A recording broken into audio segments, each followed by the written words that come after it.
राम राम सभी प्यारे साथियों का स्वागत है आप सभी का आपके अपने चैनल लर्नोलॉजी अड्डा में। जैसा कि आप सभी को पता ही है, हम डेली शाम को 5 बजे रट्टा मार सीरीज लेकर आते हैं, जिसमें हम पंचायती राज व्यवस्था के 20 क्वेश्चनों को देखते हैं, समझते हैं और याद करते हैं। और उम्मीद भी है कि आप लोगों को याद हो भी रहा होगा। तो चलिए वीडियो को शुरू करते हैं देर न करते हुए। उससे पहले अगर आपने पंचायती राज व्यवस्था की पिछली वीडियोस नहीं देखी है तो मैं आई बटन में लिंक दूंगा, वहां जाकर आप देख सकते हैं, जिसमें हमने पंचायती राज व्यवस्था के फुल सिलेबस को कवर किया हुआ है। बाकी कुछ प्रैक्टिस से डेली चलता ही है, कुछ यूपी स्पेशल के वीडियो हैं, आप प्लेलिस्ट में जाकर देख सकते हैं। तो देर न करते हुए वीडियो को शुरू करते हैं। आज का हमारा पहला क्वेश्चन हमारे सामने है। पहला क्वेश्चन है हमारे सामने, पंचायत सहायक तथा सफाई कर्मी की उपस्थिति कैसे दर्ज की जाती है। जो हमारे पंचायत सचिवालय में पंचायत सहायक होते हैं और सफाई कर्मी जो हमारे गांव में जिनकी ड्यूटी लगी है, उनकी हाजिरी अटेंडेंस कहाँ पर होती है? ग्राम प्रधान के घर पर होती है, या जिला विकास अधिकारी के कार्यालय पर होती है, खंड विकास कार्यालय पर होती है, या पंचायत सचिवालय में होती है? तो जहाँ वो ऑफिस जाते हैं ना, सबसे पहले सुबह सुबह पंचायत सचिवालय या पंचायत भवन में, वहीं पर वो अपनी हाजिरी लगाते हैं, अटेंडेंस लगाते हैं। तो डी ऑप्शन बिल्कुल सही है। डी ऑप्शन बिल्कुल सही है। एक मिनट, डी ऑप्शन बिल्कुल, क्या दिक्कत है? डी ऑप्शन बिल्कुल सही है। ठीक है, अभी चल नहीं रहा है, कोई दिक्कत आ रही है इसमें। डी ऑप्शन बिल्कुल सही है। चलिए, हो गया। देखते हैं अगले प्रश्न को। अगला प्रश्न है हमारे सामने, सीएससी योजना में भाग लेने की योग्यता क्या होनी चाहिए? अबे सीएससी योजना आपने सुना ही होगा, कॉमन सर्विस सेंटर, जन सेवा केंद्र हर गांव में अक्सर होता ही है। तो इसका जो योग्यता क्या होनी चाहिए इसको खोलने के लिए, तो आपके पास ये ऑप्शन है हमारा, आवेदक स्थानीय व्यक्ति होना चाहिए। बिल्कुल, जिस गांव में वो सीएससी केंद्र खोला गया है, उसी गांव का जो आवेदक है, जो खोल रहा है, उसी गांव का होना चाहिए। उसके बाद अगला ऑप्शन है हमारे पास, उसकी आयु 18 वर्ष से अधिक होनी चाहिए। तो बिल्कुल यह भी सच है और सही भी है कि उसकी उम्र 18 वर्ष से ज्यादा अधिक होनी चाहिए। उसे अंग्रेजी और कंप्यूटर कौशल का बुनियादी ज्ञान होना चाहिए, मतलब बेसिक नॉलेज होनी चाहिए, तभी वो कंप्यूटर चला पाएगा, तभी वो सारे फॉर्म्स भर पाएगा। इसलिए जो ऑप्शन डी है हमारा उपयुक्त सभी बिल्कुल सही है। अगर आप में से भी किसी को सीएससी खोलना हो, जन सेवा केंद्र खोलना हो, अगर आपके पास यह योग्यताएं हैं तो आप खोल सकते हैं अपने गांव के अंदर। चलिए देखते हैं अगले क्वेश्चन को। वीएलई क्या होता है? अबे वीएलई क्या है? तो वीएलई अभी आगे आने वाले क्वेश्चनों में इसका फुल फॉर्म जान जाएंगे आप क्या होता है। फिलहाल क्वेश्चन को देखते हैं, वीएलई क्या होता है। तो वीएलई वह प्रमुख हितधारक होता है जो ग्रामीण क्षेत्र में अपना खुद का सीएससी सेंटर चलाता है। वीएलई क्या होता है? तो खुद का अपना सीएससी सेंटर अपने गांव में, अपने क्षेत्र में चलाता है। वह ग्रामीणों को आवश्यक कार्यों में सहायता करता है, जैसे बर्थ सर्टिफिकेट बनाना, डेथ सर्टिफिकेट बनाना, मैरिज सर्टिफिकेट बनाना, और भी जितनी सर्टिफिकेट होती हैं पंचायत से संबंधित, सब वो बनाना वह काम करता है। और कुछ जो उचित मूल्य होता है, उचित फीस होता है, वो लेता है। इसलिए ए ऑप्शन और बी ऑप्शन दोनों सही हैं। इसलिए जो सी में ए और बी दोनों सही हैं, बिल्कुल सही है। बढ़ते हैं अगले क्वेश्चन की ओर। अगला क्वेश्चन हमारे सामने है, सीएससी का फुल फॉर्म क्या है? तो मैंने अभी पहले क्वेश्चन में आपको बता दिया था, सीएससी मतलब कॉमन सर्विस सेंटर, और हिंदी में होता है जन सेवा केंद्र। क्या होता है? हिंदी में जन सेवा केंद्र और इंग्लिश में कॉमन सर्विस सेंटर, सीएससी। ठीक है, चलिए देखते हैं अगले क्वेश्चन को। अगला क्वेश्चन है हमारे सामने, राज्य सरकार द्वारा प्रति ग्राम पंचायत में सीएससी कॉमन सर्विस सेंटर खोलने के लिए कितना खर्च करना होगा? 5 लाख रुपए, 4 लाख रुपए, 3 लाख रुपए या 6 लाख रुपए? तो इसका सही जवाब है, तहसील या ब्लॉक स्तर पर ग्राम पंचायत भवन में सरकार के द्वारा सीएससी सेंटर खोलने की योजना लाई गई है। इसके विकास के लिए सरकार द्वारा 5 लाख रुपए खर्च करने का प्रावधान किया गया है। अब जो सरकार है, हमारे उत्तर प्रदेश सरकार है, वो खुद हर पंचायत भवन, हर पंचायत सचिवालय में एक सीएससी सेंटर खोल रही है, जिनमें वह 5 लाख रुपए तक खर्च करके कंप्यूटर, सीसीटीवी, जो भी वहाँ व्यवस्थाएं चाहिए, उनके लिए 5 लाख रुपए तक खर्च कर रही है। तो जो हमारा ए ऑप्शन है बिल्कुल सही है। ये ऑप्शन बिल्कुल सही है। बढ़ते हैं अगले क्वेश्चन की तरफ। पहले 4 लाख रुपए में भी लग गया, इसको हटाया जाए और 5 लाख रुपए करके अगले क्वेश्चन की तरफ हम बढ़ते हैं। 5 लाख हो गया, चलिए अगले क्वेश्चन को देखते हैं। अगला क्वेश्चन है हमारे सामने, पंचायत भवन में सीएससी यानी कि कॉमन सर्विस सेंटर खोलने पर सरकार द्वारा क्या सुविधा दिया जाएगा। अब सरकार खोल देगी पंचायत भवन में सीएससी कॉमन सर्विस सेंटर या हिंदी में जन सेवा केंद्र, तो वहाँ क्या क्या सुविधाएं मिलेंगी। तो जन सेवा केंद्र संचालन के लिए अलग से कक्ष होगा, मतलब एक कमरा होगा जिसमें सीएससी सेंटर चलाया जाएगा। एक आदमी वो बैठेगा जो चला रहा है, बाकी उसके जो भी उपकरण होंगे वहां पर मौजूद होंगे। शौचालयों और पेयजल की मुफत व्यवस्था होगी और सरकार द्वारा बिजली की व्यवस्था होगी। यह उपयुक्त सभी होगा। ये मुपेल जो है गलत प्रिंटिंग है, मुफ्त होगा यहाँ पर, इसको सही कर लीजिए। शौचालय और पेयजल की मुफ्त व्यवस्था होगी।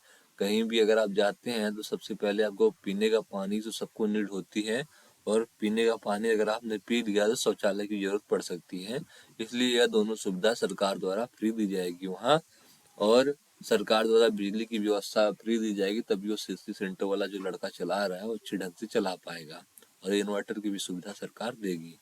तो डी ऑप्शन है जो हमारा उपयुक्त सभी बिल्कुल सही है। इसके बाद बढ़ते हैं अगले क्वेश्चन की तरफ। अगले क्वेश्चन को देखते हैं। ग्राम पंचायत में चल रहे कॉमन सर्विस सेंटर यानी सीएससी सीएससी सेंटर की मॉनिटरिंग कौन करेगा।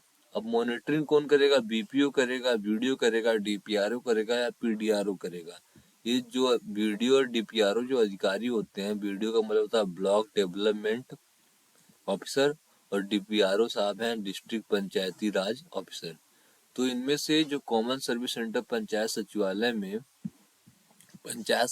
में या पंचायत भवन में खोला जाएगा, तो उनका देख रेख कौन करेगा। तो जो यह खोला जा रहा है ग्राम पंचायतों में सीएससी सेंटर, इसकी जो देख रेख मॉनिटरिंग करेंगे वो डीपीआरओ करेंगे, पंचायती राज विभाग से आते हैं। और पंचायती राज ये सीएससी खुलवा रही है, तो डीपीआरओ यानी कि डिस्ट्रिक्ट पंचायती राज ऑफिसर जो है हमारे, वही मॉनिटरिंग करेंगे सीएससी और जन सेवा केंद्रों की, जो पंचायत भवनों पंचायत सचिवालयों में खोली जाएगी। चलिए देखते हैं अगले क्वेश्चन को। अगला क्वेश्चन हमारे सामने, कॉमन सर्विस सेंटर सीएससी खोलने के लिए कौन सा कोर्स करना आवश्यक है। अब एक कोर्स की जरूरत पड़ती है इन्हें खोलने के लिए, तो कौन सा कोर्स है, टीईसी है, डीईसी है या टीडीसी है या टीडी है। तो मैं आपको बताऊं, कॉमन सर्विस सेंटर खोलने के लिए tele centre entrepreneur course TEC, tele centre entrepreneur course TEC आपको करना होगा। और इसको करने के बाद आप आसानी से सीएससी सेंटर के लिए अप्लाई कर सकते हैं और सीएससी सेंटर खोल सकते हैं। चलिए देखते हैं अगले क्वेश्चन को। सीएससी कॉमन सर्विस सेंटर का कार्य क्या नहीं है। 4 ऑप्शन दिए गए हुए हैं, एक उसमें से उसका काम नहीं है। जैसे पासपोर्ट बनाना सीएससी सेंटर में बन जाएगा, बीमा कराना, जो सरकार द्वारा बीमा कराए जा रहे हैं कृषि से संबंधित, एक्सीडेंटल से संबंधित, वह कर दिया जाएगा वहाँ। जन्म प्रमाण पत्र भी बना दिया जाएगा। लेकिन नौकरी के लिए आवेदन फॉर्म सबमिट करना वहाँ पर नहीं किया जाएगा। नौकरी के लिए फॉर्म सबमिट कराने के लिए आपको कहीं और जाना होगा, जहाँ पर साइबर कैफे वाले खोलते हैं और वहाँ पर वो फीस लेते हैं और नौकरी के आपके फॉर्म भर देते हैं। तो ऊपर की 3 जो सेवाएं हैं, इनके अलावा मृत्यु प्रमाण पत्र बनवाना और भी जो सरकार से संबंधित कार्य हैं वह वहाँ पर कर दिया जाता है। लेकिन नौकरी के लिए आवेदन फॉर्म सबमिट करने के लिए आपको कहीं और जाना होगा, साइबर कैफे पे जाना होगा या खुद के मोबाइल से आप कर सकते हैं। ले देखते हैं अगले प्रश्न को। सीएससी सेंटर खोलने की न्यूनतम उम्र कितनी होनी चाहिए। तो अभी पहले क्वेश्चन में, आज के पहले या दूसरे क्वेश्चन में मैंने आपको बताया था, आपकी उम्र 18 वर्ष से अगर अधिक है तो आप सीएससी सेंटर खोलने के लिए योग्य है, आप खोल सकते हैं।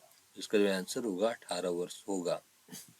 अगला क्वेश्चन है हमारे सामने, सीएससी पंजीकरण के कितने प्रकार हैं। 4 प्रकार के हैं, 3 प्रकार के हैं, 5 प्रकार के हैं या 8 प्रकार के हैं। तो आपको बता दूं, इस समय सीएससी में 3 प्रकार के पंजीकरण होते हैं, जो है, नाम बता रहा हूँ, आप लिख लीजिए अपने नोटबुक में। सीएससी बीएलई है, एक है स्वयं सहायता ग्रुप मतलब सेल्फ हेल्प ग्रुप, और तीसरा है ग्रामीण विकास विभाग। 3 प्रकार के पंजीकरण होते हैं सीएससी में, उनके नाम है CSC VLE, CSC मतलब कॉमन सर्विस सेंटर और VLE मतलब विलेज लेवल एंटरप्रेन्योरशिप, और दूसरा है स्वयं सहायता ग्रुप, और तीसरा है ग्रामीण विकास विभाग। तो ये 3 प्रकार के हैं, आपको मैंने नाम भी बता दिया और 3 प्रकार के हैं भी बता दिया। चलते हैं अगले क्वेश्चन की तरफ। अब ग्राम पंचायत में VLE का पूरा नाम क्या है? देखिए तीसरे क्वेश्चन में आज क्या आया था, VLE क्या होता है, तो VLE का पूरा नाम भी यहाँ बताया जा रहा है, आप ध्यान से सुन लीजिए। ऐसे प्रश्न एग्जाम में पूछे जा सकते हैं शॉर्ट फॉर्म से लेके।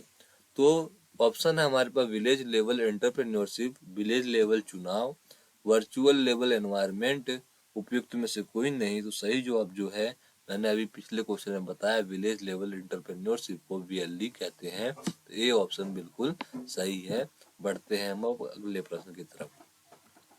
अगला प्रश्न है हमारे सामने, कॉमन सर्विस सेंटर योजना का उद्देश्य क्या था?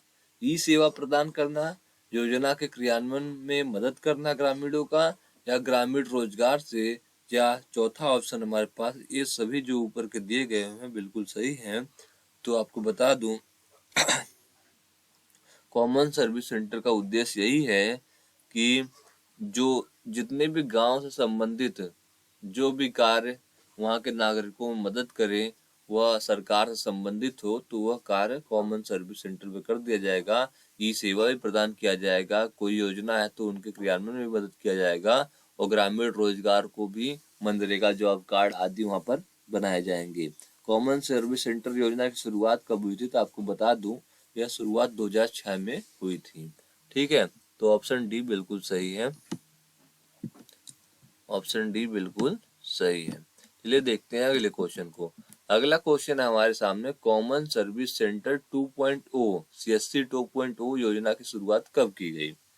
अब पहली की 2006 में की गई थी, दूसरी कब की गई? 2010 में, 2015 में, 2020 में, या 2018 में? तो आपको बता दूं, CSC 2.0 जो है उस योजना की शुरुआत 2015 में की गई थी। इसका प्रमुख उद्देश्य सभी ग्राम पंचायतों तक पहुंच बनाना था। कब की गई थी? 2015 में की गई थी, और इनका मुख्य उद्देश्य सरकार का यही था कि हर गांव पंचायतों में CSC पहुंच जाए, और CSC के जरिए ही गांव के जो भी इस प्रकार के काम हैं, गैर सरकारी, सरकारी, और जो भी मतलब जॉब कार्ड बनाना है, ये सारे काम गांव में बैठे बैठे हो जाए। 2.0 का मुख्य उद्देश्य यही है, और इसकी शुरुआत 2015 में हुई थी। इसके बाद देखते हैं अगले प्रश्न को।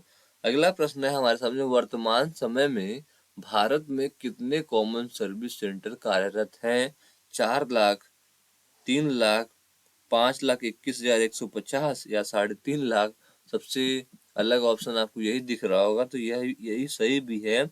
वर्तमान समय में भारत में लगभग 5,21,150 कॉमन सर्विस सेंटर कार्यरत हैं, जिसमें से लगभग 4,13,999 कॉमन सर्विस सेंटर ग्रामीण क्षेत्र में है, जबकि शहरी क्षेत्रों में लगभग 1,07,151 कॉमन सर्विस सेंटर कार्यरत हैं। कुल कितने हैं? 5,21,000, जिनमें से 4,13,000 ग्रामीण क्षेत्रों में हैं, और 1,07,000 हमारे कहाँ पर हैं? तो शहरी क्षेत्रों में हैं। चलिए बढ़ते हैं अगले क्वेश्चन को। इस क्वेश्चन को हमने देखा, अब हमारे सामने अगला क्वेश्चन है, सामान्य सेवा केंद्र की विशेषता नहीं है। जो भी ये CSC केंद्र है उनकी विशेषता इनमें से एक नहीं है, उन्हें हमें चुनकर बाहर निकालना है। ग्रामीण क्षमताओं का निर्माण, जो हमारे गांव में क्षमता अगर विकसित करी जा सकती है CSC के माध्यम से, तो उन्हें वह करना है, चाहे वह जॉब दे के हो मनरेगा के तहत, या और भी RTI एक्ट लगा के कुछ पता करना हो, उनके क्षमता में वृद्धि करनी हो, उस प्रकार के कार्य वहाँ किए जाएंगे। निजी क्षेत्र की सेवाएं भी जो है, पासपोर्ट बनवाना जैसे, या अन्य कार्य, वो भी वहाँ किए जाएंगे। ग्रामीण उद्यमिता को भी बढ़ावा दिया जाएगा, और ग्रामीण स्तर पर दवा वितरण, जो डी ऑप्शन है हमारा, यह नहीं किया जाएगा। सामान्य सेवा केंद्र की यह विशेषता नहीं है कि वहाँ पर दवा वितरण किया जाए। वहाँ जो भी कार्य हैं, मतलब इलेक्ट्रॉनिक से संबंधित हैं, जो भी फॉर्म भरना, इन सब कार्य वहाँ पर किए जाएंगे, रेल टिकट जैसे।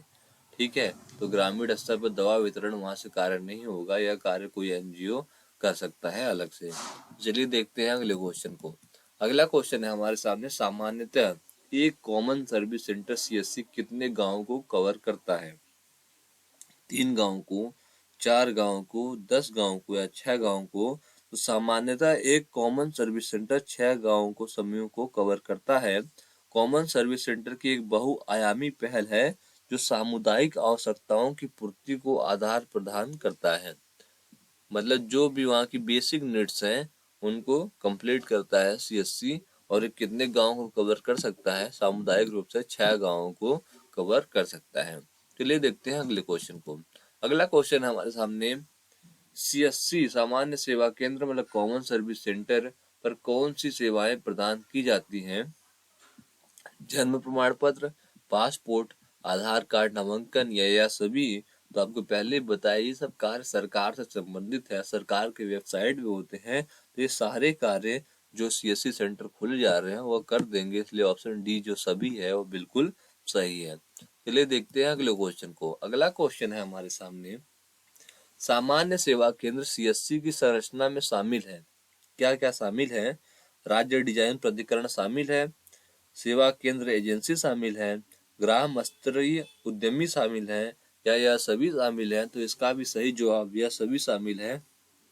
सामान्य सेवा केंद्र की संरचना 3 स्तरीय है, जिसमें राज्य डिजाइन प्राधिकरण, सेवा केंद्र एजेंसी, तीसरा ग्राम स्तरीय उद्यमी शामिल होता है। ग्राम स्तरीय उद्यमी सीएससी संचालक होगा। एक ग्राम स्तरीय उद्यमी 6 गांवों को कवर करेगा। कितने गांवों को कवर करेगा? 6 गांवों को कवर करेगा। 6 गांव वाली कॉन्सेप्ट को आपको याद रखना है कि सामुदायिक रूप से एक सीएससी सेंटर 6 गांवों को कवर कर सकता है। चलिए देखते हैं आज के आखिरी प्रश्न को, फिर हम कल शाम को 5 बजे फिर से मिलेंगे। आज का आखिरी प्रश्न है, राज्य डिजाइन प्राधिकरण की स्थापना कौन करता है?